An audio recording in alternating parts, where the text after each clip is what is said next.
আমি মোহাম্মদ শামীম কায়সার সশ্রদ্ধ চিত্তে শপথ বা দৃঢ়ভাবে ঘোষণা করিতেছি যে সশ্রদ্ধ চিত্তে শপথ বা দৃঢ়ভাবে ঘোষণা করিতেছি যে আমি আইন অনুযায়ী সরকারের প্রতিমন্ত্রী পদের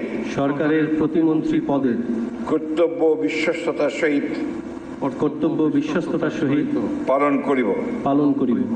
আমি বাংলাদেশের প্রতি অকৃত্রিম বিশ্বাস ও আনুগত্য পোষণ করিব। আমি সংবিধানের রক্ষণ সমর্থন ও নিরাপত্তা বিধান করিব এবং আমি ভীতি বা অনুগ্রহ অনুরাগ বা বিরাগের বশবর্তী না হইয়া সকলের প্রতি আইন অনুযায়ী যথাবিহিত আচরণ করিব। এবার মাননীয় প্রতিমন্ত্রীগণকে গোপনতার শপথ পাঠ পরিচালনা করার জন্য মহামান্য রাষ্ট্রপতিকে বিনীত অনুরোধ জানাচ্ছি। আমি মোহাম্মদ শামীম কায়সার সশ্রদ্ধ চিত্তে শপথ বা দৃঢ়ভাবে ঘোষণা করিতেছি যে সরকারের প্রতিমন্ত্রী রূপে যে সকল বিষয় আমার বিবেচনার জন্য আনিত হইবে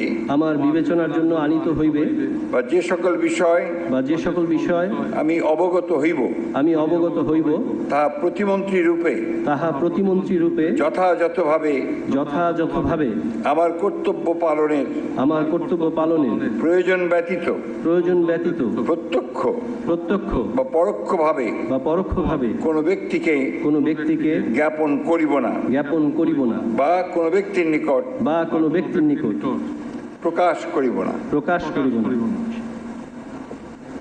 এখন মাননীয় প্রতিমন্ত্রীগণকে পদের শপথ ও গোপনতার শপথপত্রে স্বাক্ষর করার জন্য এবং স্বাক্ষর শেষে নির্ধারিত আসন গ্রহণ করার জন্য বিনীত অনুরোধ জানাচ্ছি।